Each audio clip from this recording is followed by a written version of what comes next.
Hey, how are you, everyone? Hey, Arlindo. Hey, Gevorg, how you doing?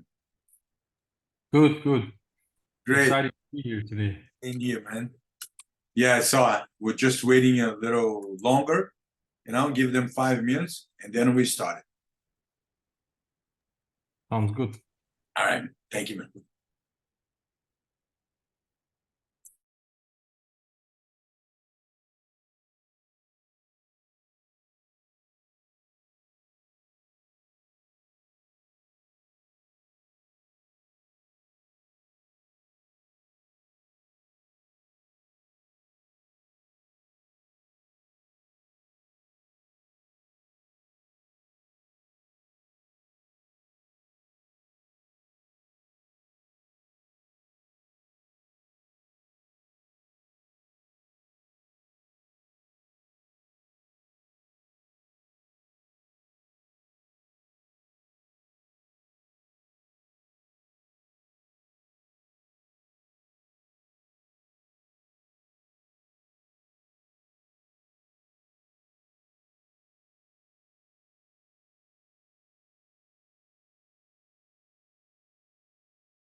Good afternoon, everyone.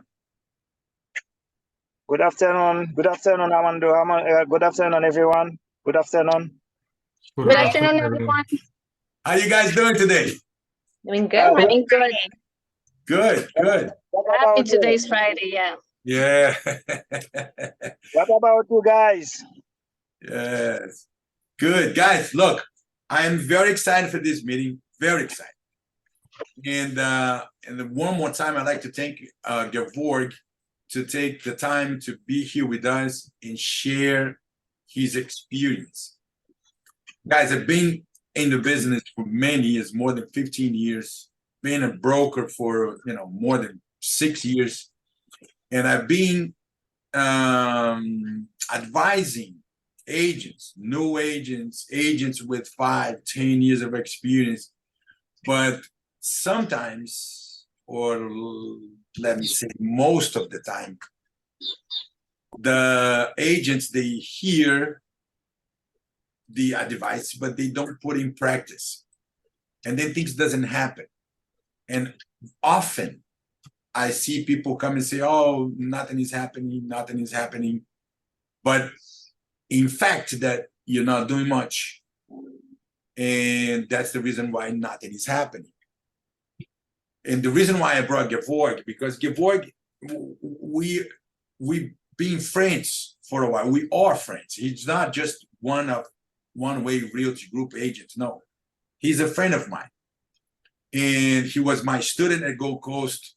And many times we have different conversation. And I admired him for his success because it happened, not because he's a lucky guy. It happened because he did it, what you have to do to become successful. And you have many conversations, and I was complimenting him for the things that he did. And he had situations that he doubted that if this is the right business for him, maybe he was in the wrong path. Maybe he should find something else to do. And we had many conversations, and until he realizes that was not the career, it was himself. But I'm not going to tell you this. I'm going to let him say it, right? Gevorg, thank you so much for being here with us. You already know that I admire you. I admire your courage. You are a go-getter. You don't stop at any obstacle. And I'm going to let you tell us your experience. The stage is yours. Thank you. Thank you very much, Arlindo. And thanks, guys, for being here. I'm really excited to share my story. As Arlindo explained, there has been a lot of times that I thought about quitting just like any other realtor. When you start, it's very challenging in the beginning. And I actually did quit once. So what happened was that I got my license and I couldn't make money almost the first year. I mean, it's just small rentals and things like that. So it's been over about maybe 8 months, 9 months. And this is back in probably 2015. And, I just decided to quit and go somewhere that's, more secure, I guess. So I was working in the city of Doral Economic Development Department, and I was there for probably 4 months. And as I was sitting there every morning after I quit my real estate job, I'm like, I should have never done that. I don't know why I did it. I should have, stayed true to my course and did the hard work and get it done. Eventually, I decided to go back into real estate again. Obviously, I had to take the test again, pass all the exams, which I hated to do, but So at the time I lost my license, so I went back, and Arlindo was my instructor. And when I was in the class, I was thinking that sometimes when you are having struggles, you have to kind of understand, like, why are you having these struggles? What are the thoughts behind it? How can you overcome it? And once I was asking these questions to me, I realized that I didn't do the actual work, what was necessary for realtors to do in the beginning.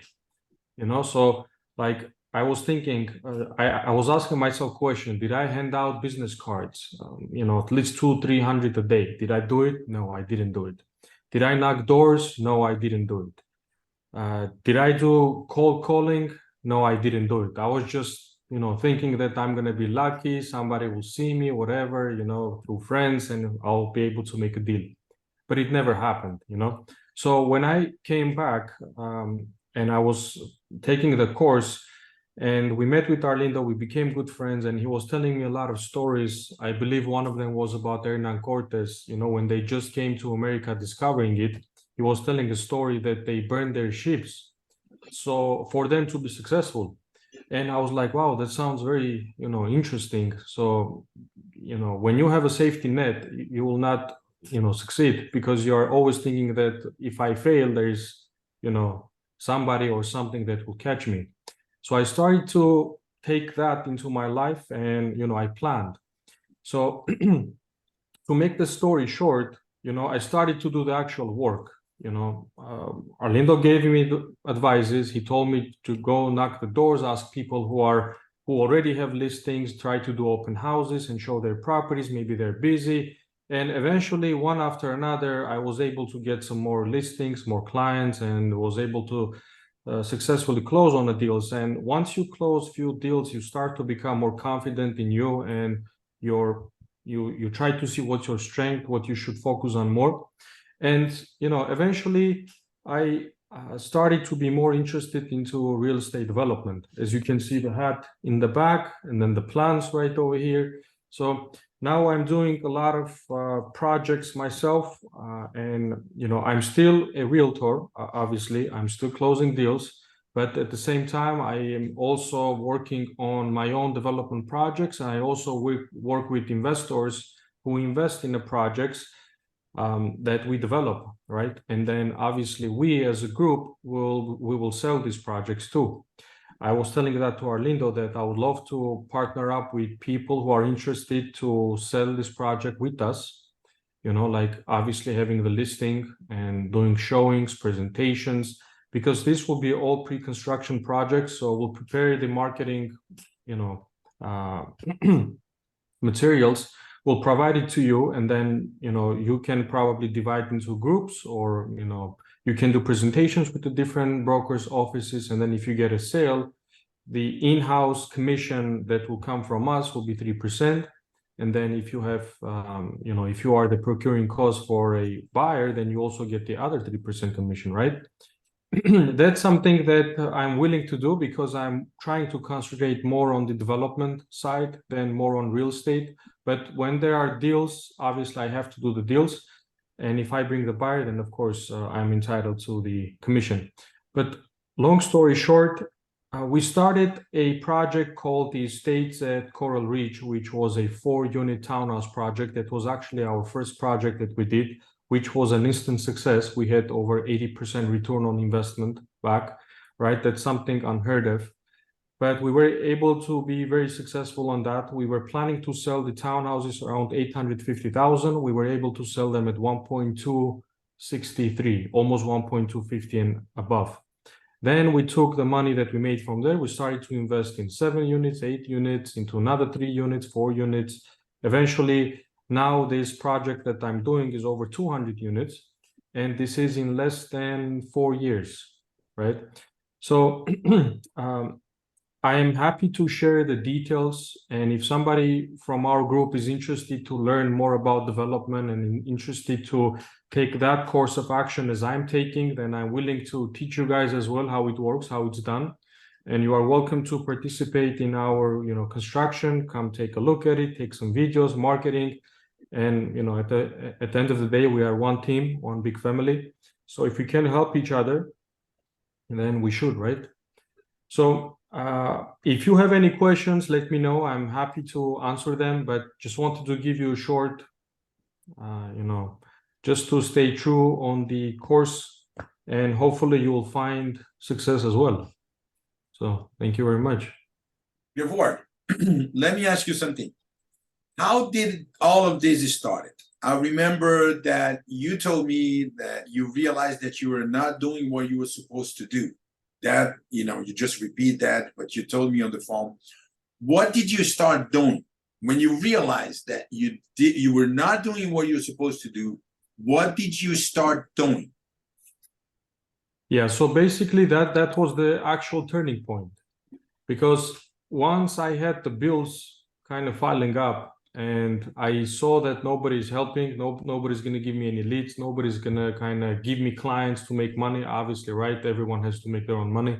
And this business is very competitive business. It's not easy. You have to have funds to be able to do this business successfully.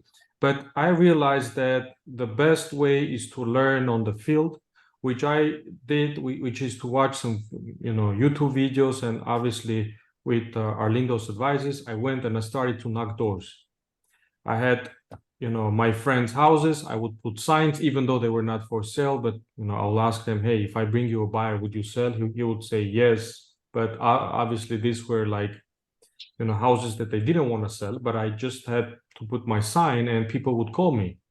And if I couldn't sell that house, I'll sell them other houses. But eventually I decided to print, after that one house was sold, I printed brochures. I mailed them out. I tried that for 6 months to see which would be successful. I would mail them out. I would use social media. And then obviously the most that kind of works out, depending on the area that you are, which I was trying to farm Coral Reach area in Fort Lauderdale, which is where we do most of our development projects. I started to talk to every neighbor. I got into the association there. I started to knock doors, even though one time I knocked one of the doors and the lady came out and she was like, I'm going to call the police if you don't leave from here in like 2 minutes. I'm like, at least we got 2 minutes, we can talk, And then she's like, no, leave. But obviously then I went to her neighbor's door, and then the whole neighborhood. Then one after another, I had my signs all over the place in that same street. Then they started to call me. Hey, can you help us list the property? Hey, can you sell my property? I saw you sold the other property. So, I mean, you just have to have the courage to knock the doors. And, the most important part in our business is the first meeting, which is how you get to know your client, and of course, how they get to know you. So the first impression is the most important, because it depends if they will call you again for the second showing, or if they will respond to you later on how you communicate them from the beginning, right? So that's how I kind of started. This was the breaking point. So actually what you did was you start knocking on doors and meet with strange people. So, more people will get to know you, because there's no other way. Or you're going to continue being a stranger to everybody. Now, tell me one thing. How did you overcome rejection? That lady, actually, she was rejecting you, and she was very aggressive by telling you, get out of my property or call the police. How do you overcame rejections in order not to stop knocking on doors? Because some people, they get frustrated. They think it's a personal attack from this other person, and they say, you know what, this is not for me, I'm going to stop it. We need to learn how to overcome rejection. How did you overcome rejection? Well, there are a few things that I always do. First, I try to assess how interested they are in selling in general, right? There are sometimes people that they don't want to see your face at all. They're like on the other side of the world. They don't want to see whatever. And I don't think that's the time to convince them yet about selling, but you can always come back to them. I mean, as far as the rejection goes, I don't take it seriously. No can always change to yes. This is the way that I think, and it's just matter of the time, right? So when somebody tells no, at the time when this lady told me no, I told her, by the time you call the police, we still have 2 minutes, right? And I just start asking her questions. I was like, how long have you been living in the area? What's your favorite part? What do you think about this new construction? What do you think about this? What do you think about that? And I didn't talk about real estate at all, just about herself. Oh, you have a wonderful dress. You have a nice roof. When did you change it? So just basic questions, try to get her attention away from what I'm actually there for, right? To sell her house. But just to get to know her, right? This is what I did. And eventually she started to open up. She didn't call the police, even though she threatened, but she did open up. She eventually took my business card, and I mean, I didn't sell her house, but I always pass by. Sometimes when I ended up after about 6 months doing construction right next to her house, And I eventually came back with a box of chocolate, with wines, because we were causing too much noise. So I wanted to make sure, we're in a good terms. But, it is what it is. I mean, I don't take no as an answer. If I always try to come back either later on, or I follow up with them, or with something else. If she said no to me, but then I started to send her, mails. And once I started to send the mails, I didn't get called for like 4 months. Then another lady called me. She's like, stop sending these mails. I'm tired of it. I just throw one to the garbage. And I'm like, I'm sorry, but I just was at the UPS. I just sent another one. So you'll get another one. But, I keep doing what I have to do. And then out of 100, if I get 10 clients, and each one, like that area, median range is like 700,000-800,000, maybe a million. That's like $25,000-$30,000 commission. That's more than enough for me if I get one client. I don't need to get all 10, right? Obviously, when you get all 10, it means that now you are more competent than you were before. You are more professional. Now you can handle the leads. And I try to work on myself. Like, is it my problem that I cannot deal with the leads? Is it that I don't know how to handle the leads when they're transferred to me? Is it me? So I try to ask these questions myself and try to improve the aspects. Let's say if somebody gives me a lead, can I professionally deliver that to the final stage at closing? Is there any mistakes that I'm doing? Is it the presentation? Is it the way that I talk? Is it the way that I stand? Do I stand in front of them, in the back, on the side? Sometimes it matters because you don't want to be in their face. You don't want to be in the back. You don't want them to lead. You are the expert. So you have to be there in the front, talking, communicating, showing them, be the leader. So there are a lot of things that psychology will also help. But of course, these are the things that you slowly have to learn and, read books, watch movies. And then just have a mentor, I guess. Yes, excellent. So basically what you're telling me, it's a mindset, because you said that you know that a no can turn into a yes. So then you're going to pursue until you get your yes. So that's a mindset.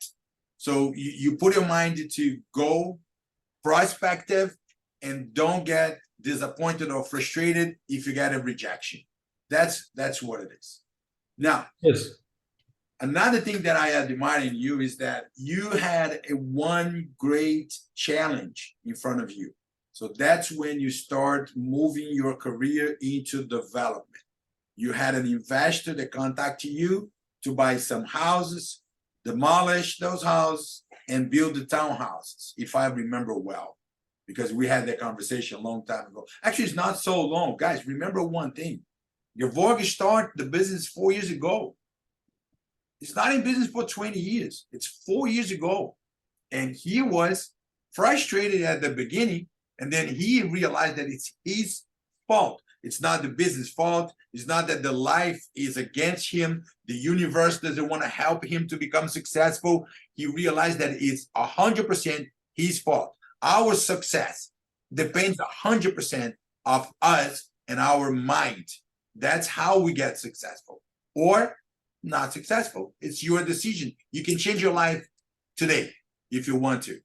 So then when you move into development, you got this investor that contacted you and you knew nothing about developing, demolishing.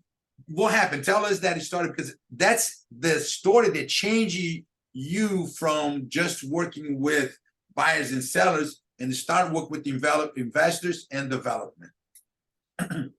Yeah, so it's just like any other skill, right? So when you don't know anything about it, what do you do first? You do brainstorming, right? You try to find the like, for example, if you want to learn Spanish or I don't know, a different language, right? You start from the most basic stuff. You'll start from the A, B's, and C's. So this is what happened with me.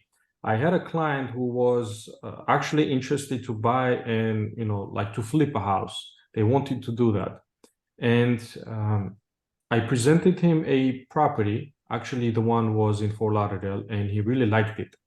So he said, do you think we can actually demolish it? Does the zoning allow us to build something different here instead of just flipping? because flipping may not make sense for us. I said, sure, I've done that before, but I've never done it before, right? So when I hang up the phone, I start calling people. I call the city. I know nothing about zoning, permits, nothing. It's like Chinese to me, right? So I started to call people. The first year was very tough, very challenging, because there were a lot of limitations. First, I didn't know what I'm doing, but second, I had a lot of, I was able to find a lot of people who knew this stuff. So I actually had to drove to the city to discuss with the planners, with the permit processors, and discuss with them what's the zoning, what is code, what is all that. So basically, I had to learn like baby walks how to learns how to walk, right? So eventually, after all of these questions, I find out that we can build there 3 units. And well, the zoning allows 4 units, but when I met with architects, they can only put their 3 units. So I said, well, if one architect can put 3, maybe another architect can put 4 if the zoning allows 4. So I searched and searched maybe another month until I found an architect who promised that he can put 4 units there. And I told him, I said, if the city doesn't allow 4 units, are you willing to do the work for free? Because you're telling me 4 units, and based on that, and he told me yes. I said, okay. So eventually, after we did the site plan, which is like basic, plans, how you're going to put the building on the unit, on the property, he was able to convince me that the 4 unit is possible based on the code. He showed me line by line that this is possible. So the next day we went to the city, we presented them the plan, and they told us, yes, this is possible. We talked with the senior planner. They gave us the okay. We asked them to do that on email. They gave us the okay. Then I went back to my client. I said, hey, we can do here 4 units. And this are the steps. This is how long it's going to take. This is the plan. And he told me, let's do it.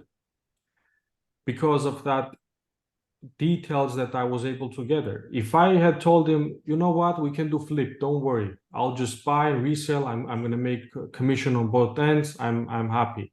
No, I didn't say that. I went actually to do the hard work. I found what could be done there. And I was actually not only that, but I also built it, and I also closed these 4 deals, and I made 4 commission instead of 2, right? So it's just sometimes picking up the phone and calling when nobody wants to do anything. Not sometimes even architects, they don't want to call. I realize that some of them are busy. They don't have the time. Some of them don't care. They have too much money. Some of them are just not responsible. So you have to find the right team and the mix of group of people who want to work together. They share the same vision and they think the same way. Everyone in the same team has to work together for one goal. So I was able to find this team, which is the most important in a development. If you have the right team, consider it done. So that's how we started, with some little extra work. Gevorg, I already told you that I use that example in my classes. I use it with our agents, and also when I'm teaching in school, I use you and that particular example, because for me, it's one of the best examples that we can give. It's because, just correcting you on one thing, you didn't get 4 commission, you got 6, because you got the commission on the purchase. And then you build it and you get 4 commission on the sale. So you turn something small into something big. But this is the thing, anybody will look into that and will see that this is a huge challenge for me, because it's Chinese, like you put it. I don't know how to speak Chinese. So then this is not for me. I'm going to turn down this investor because I don't know how to do that. But this is the difference between a successful person and a non-successful person, is that you did not turn down the challenge. You called the city, you called a bunch of different things. You went to the city many times. You learned all the process to turn down a unit, to zoning, how many units you can build. You called different architectures, and then you made it happen. So that's why I say, man, your success, it's like your work It's based on everything you did. You deserve what you have because you had courage to face all the challenges and move on, right? Because sometimes, Yes. new age, and you were new. How long ago was that? Well, the same year when I started, 2018. That was your first job as realtor. You Yeah. didn't even know how to sell a single family house, and you got yourself into this huge challenge, and you did not walk away from it. So you And faced one thing I missed to say, Arlindo, is that when I was searching for properties on MLS, sometimes there is a way that you can see the actual satellite image, right, from the map, and then you can see just the roads and stuff. So when I looked on MLS, I didn't. Well, people think that realtors know every corner, every building, every road, every street, but obviously, we don't, right? So when we have to drive one place, we have to put it on the GPS too. But people sometimes think that no, we are like, we have to know everything. Anyway, so when I was searching that property, I saw it on MLS. I'm like, you know what? It's not a very good location from the map. But I said, something tells me that I have to go and drive to this area. My client didn't even respond me yet. I'm like, let me go, let me drive there, let me see what kind of place it is. And I went twice, one in the morning, one in the evening. So the first time when I went there, I was driving, I didn't see a lot of constructions there. So I'm like, wow, this is a gold mine. How come nobody's building here? That was my first instinct. And then, I figured I started to do the demographic analysis and, things like that to see what's the median income here. And I searched and I saw that there are houses on the same street that have been sold 5, 6, 7 million, and then properties that are $700,000, $800,000. So these are houses that we can take and transform and build into something that's $3, $4 million if it's not waterfront. And it's just the basic instinct, right? And that's and then another important factor is that once you do, let's say, one project, second project, you get familiarized with it, but at the same time you have to continue improving yourself, because then your investors, your clients, your partners always expect more and more from you.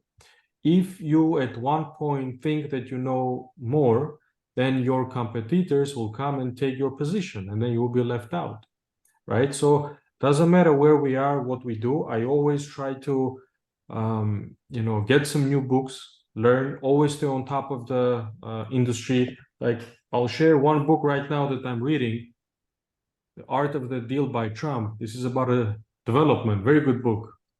And this is just daily, like Trump is explaining every day how he's working as a developer. How does his week pass? How does his first day, second day of the week pass? So it also gives me an inspiration to see how other developers started, how they are working. And I realized that, in near future, these kind of people will be my competition. So I better know what I'm doing. And I have no room to make a mistake. If I want to survive, and not only survive, but to dominate in the industry, then, there is a lot of things that I have to learn. So first thing I did, I got two very good friends who were in the business for they're 60 some years old. They've been over 35 years in the business. So I partnered up with them.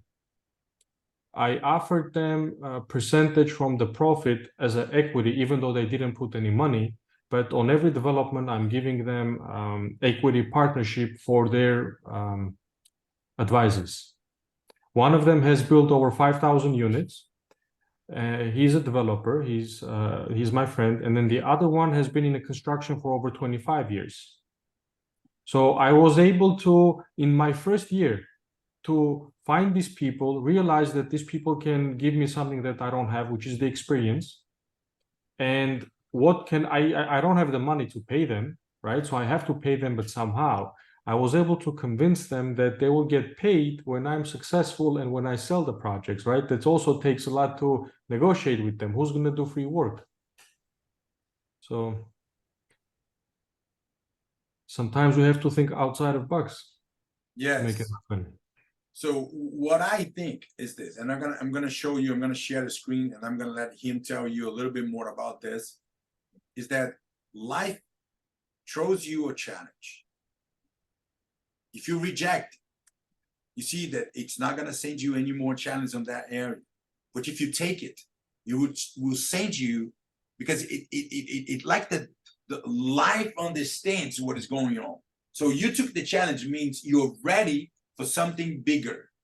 And then you take the next challenger, means you're ready for something bigger, right? So then Gevorg was, by contact all these people, every time trying to get to know some new person and learning something new about real estate business and development. He got in contact. He was contacted by a banker in Switzerland and asked him to help him to buy a piece of land to build an apartment building. So what happened is that they got into an agreement. Of course, Gevorg was going to receive a commission for the piece of land. When this investor purchased the land, he's going to get the commission because he's being his realtor. That was his biggest check, $198,000. I wrote the check and I was very proud and happy to sign the check and give it to him. $198,000. He sold at $6.2 or $6.3 million property that he is managing. Now, this is the thing. This is the important thing.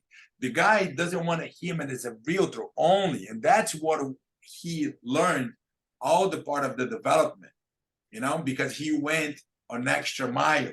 So the guy decided, Gevorg, I don't want you just as my realtor to find the property, and after I build, you're going to help me sell the properties. No, I wanted you to be the manager of this project. I wanted you to find out how you're going to demolish it, whatever is in the land, what are the permits, the zoning, and what can we build. And I want you to find the architecture, the builder, and build everything. Offer him salary. He said, no, I don't want to be his employee, because if I accept salary, I'm going to be his employee. So I will accept the partnership. So the guy offered him 25% partnership. Gevorg, finish the story, and I'm gonna put the project on the screen so everybody can see it. Sure, yeah. So it's a very big milestone in my career, but I'll tell you this: my first commission was only $300, right? The first commission. And I remember that it was about $1,000 rental I had to do in, like, I think North Miami or West Miami. And I remember that when I did the transaction, I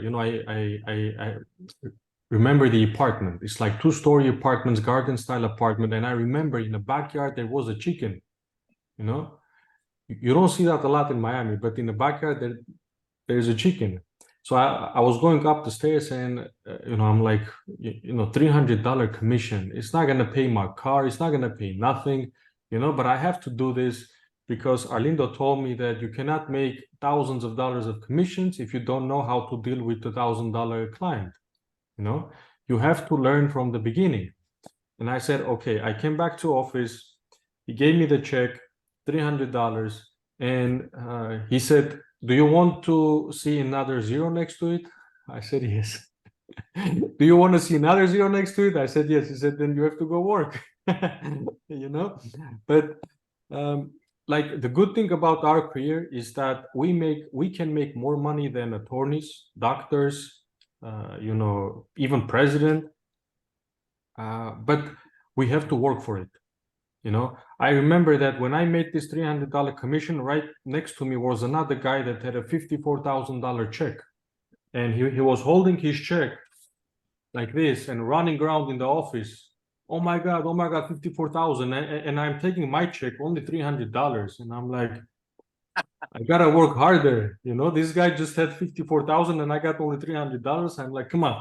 But I didn't feel bad. I was only happy because I went to him and I asked him, hey, help me out too. Teach me how this is done. And I started to ask these people to give me advices, because remember, some people have 15 years, 10 years, 20 years of experience. If they give you some advices, they have earned that throughout their career time, 10 years, 15 years, 20 years, whatever it is.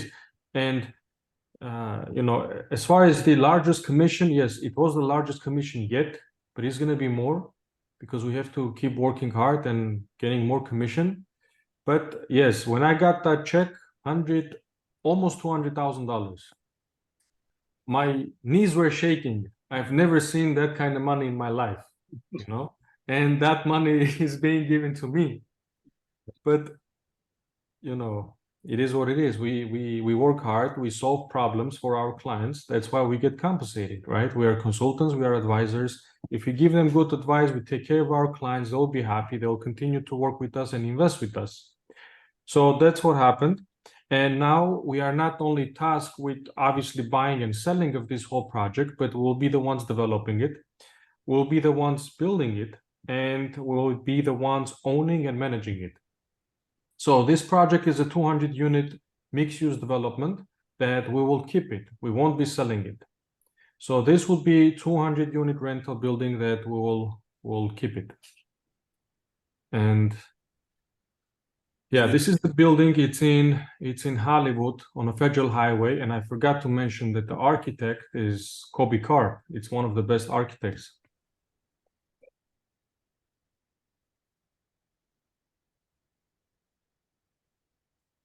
So you hired someone to do this project, this 3D picture, Yes. right? Yes. So how many units is going to be built here? So we have a commercial space at the bottom, around 10,000 square foot. And then the rest of the building is 14-story building. We'll have 200-unit. There'll be studios, 1-bedroom, 2-bedroom, 3-bedroom. And we have a 4-story parking on top of it. It's a pool deck where we'll have a fitness center, yoga studio. We'll have a cinema. We'll have a cabanas. We have outdoor kitchens. We have a dog park. I mean, it's a wonderful rental building. It's a luxury building, and we will call it 21 Hollywood. And I worked on the design. I worked on the development of the project, and we'll be the ones building it. So I'm very proud, and this is only the beginning. Soon we'll start building larger buildings, I hope. So that's why we have to work very hard. But it's a wonderful building. The city loves it. We had few notices sent out. Public came. Nobody complained. Everyone, you know, thought it's a huge success. And I forgot to mention, we'll also have 18 penthouses. Out of the 18 penthouses, 6 of them will also have a rooftop terrace too. Mm-hmm. So and another thing, we have about 50 WeWork stations. So you can also live in the place, and you can also rent a place for your office and work from there. mm-hmm. And the beauty of this is that, like I mentioned, so he offered you 25% partnership, which means that after this building is built with 200 units, 50 units is yours. Until I die. Huh? Until the day I die. Until the day you die. You just got 50 units. And this is the thing. And it started by you knocking on doors, right? Yes, with $300 commission. And the $300 commission. Gevorg, you said that you were always looking for people to ask for advice. Now, this is the reason why you're here. What is your advice for all of us here? I mean, there are a lot of advices that I can give, but I think that the most important is to never give up on yourself. Because the most hardest time, it's you and yourself that will take you out, and, you know, from the position you are in, only you can help yourself. Others can, of course, come and help, but they're secondary. The most important is you. If your mindset is there first, before you can be successful, you have to train your mind. If you are thinking, like, for example, how are wealthy people, right? Some of them are born, but the rest of them who become successful or are wealthy, first they start to think like a wealthy person. That's how it starts. And when we are forced with challenges and limitations, instead of complaining or whining about it, which I don't like, If there's a problem, we fix it. You know, this is the way that I think. Because construction is very hard. When somebody calls me at 11 o'clock and says, hey, we have a problem, and everyone runs around not knowing what to do, you know, I ask them questions. What's the problem? Where we are? What can we do? I find out from different trades. We make a decision. We move on because time is money.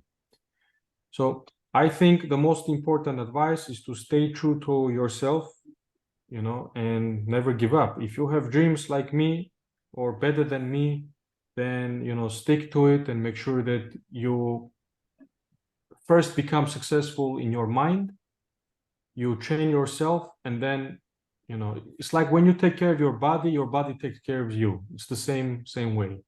First, you have to be ready in the mind, and then the success and, you know, I guess luck will come. When you are ready, luck will come. Very good. Thank you. Thank you. So what I can take out of all of this story that you told us is that there is no easy money.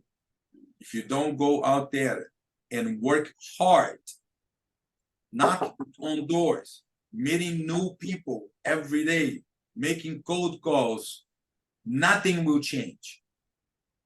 So not the difference, the distance between you being who you are today and you being successful is just a decision that you make. You can change your life today if you want to. I was listening to a video that I posted not so long ago in our chat, and the guy was saying that there was this day, there was a storm, a big storm, and the guy woke up and he looked at the window, he see the storm, and he says, he's a salesman. He says, I'm not gonna go out there on this weather, I'm gonna stay home. So the other guy look at the storm, same day, you look at the storm and say, what a beautiful day to go and make a sale. Because everybody's gonna stay home, including the salesman. So what is the difference here? It's just the same day. We also have a storm going on outside, and one say, I'm gonna stay home because it's an ugly day, I'm not gonna go out there. And the other says, what a beautiful day to make a sale because everybody's gonna be home, including the competition. So we can change our lives. And thank you one more time, Gevorg, for being with us. Your experience, your story is very inspiring to all of us. That's why I use you as an example every time that I teach. And guys, if you have anything to say or any question to ask to Gevorg, please unmute yourself and ask the question.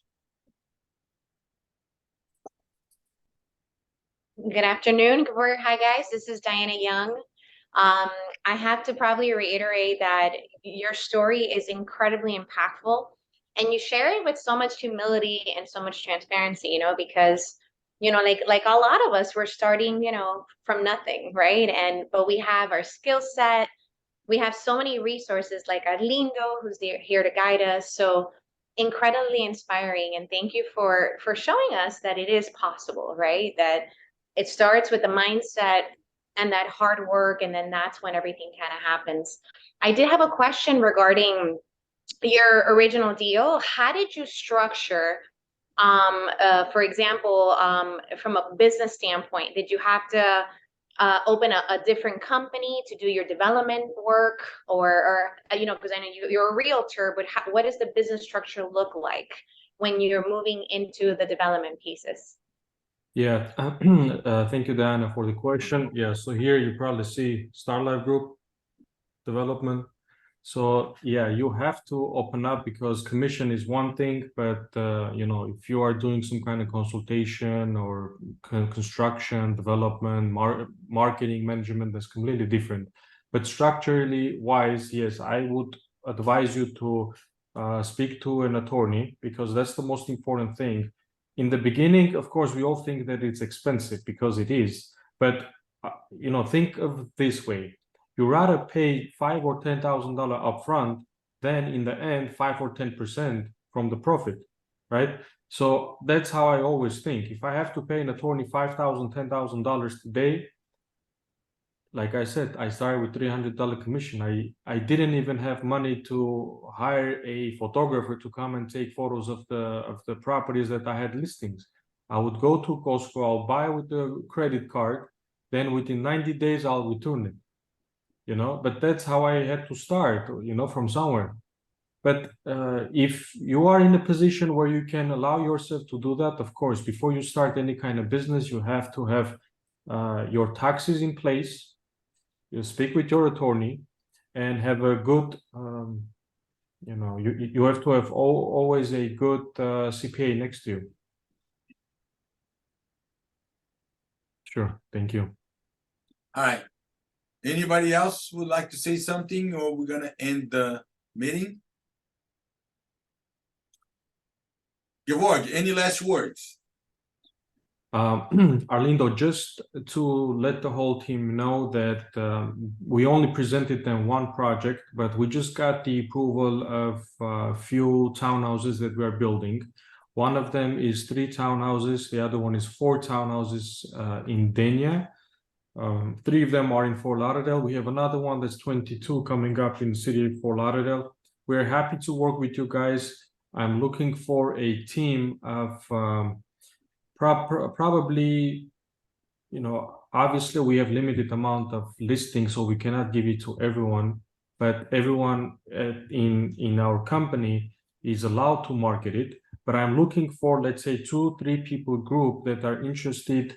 They will be the listing agents, but they will also have to go, they will have to have a great presentation skills, and they will have to go to the other brokerage companies, just like the other brokers are coming to us, or when we go to presentations, we have to present the project, we have to get it sold, and that's how we make our commission. So if you are interested, you know, reach out to me or Arlindo. We try to come up with the team we created, and then we can give you the marketing materials. Let's sell it, let's make commission. Because at some point, I think I'm gonna switch full-time development and leave the real estate part out, because I cannot compete with, you know, our team, right? So I think that eventually in maybe a year, maybe 2 years, we'll have to do that transition. But we'll only work on a development side, and then we'll give the team to sell. So if you are interested and you have a great presentation skills, and you know, let's talk. All right, great. So let me say 2 things. Number one is the conversation I have with the Gevorg, just to make it even more clear, like Gevorg just did, is that he's offering 6% commission as a developer for all those close to 29, 27 units. So if you bring in the buyer, you're going to get your 6%. But he's offering something even better. Okay? He's giving you exclusive right to all of us. If you bring another broker, then you still make 3%. The broker will make 3%, and you make 3%. So that's the idea that he's giving, is when we create a team that you're going to go out there and make a presentation, you're going to choose like a brokerage office, and then you're going to ask the broker if you can make a presentation. Of course, you cannot take anything from One Way Realty Group, because, you know, it's going to be like, you won't look nice, you know? And so you present the project. You're there representing the project, and you will present the project. And if anyone has a buyer for one of those units, they contact you directly, then you bring the broker to Gevorg, and then you split your 6% with the broker. So it's different proposition than any other developers. The developers will give 6% if you bring a buyer. If you bring another agent, you're not going to get 3%. You're going to get nothing, right? So he's giving you the opportunity to bring a broker and still make 3% out of the commission, okay? Now, I've seen some people putting questions there about being part of the team. If you want to be a part of the team, give me a call, and then we will put this team together and present them to Gevorg. Okay, we good? Yeah. So, great, Gevorg, one more time, my friend. Number one, is an honor to have you as a friend, and even more to have you in our team. And thank you for being here with us to share your story. Very inspiring. Guys, enjoy the rest of your day. Thank you to all. Thank you, guys. Thank Take care. you. Thank you so Have much. a Thank you great so weekend. much. Bye, guys. Have a good weekend. Thank you. Yeah, you too, guys. Have a good weekend.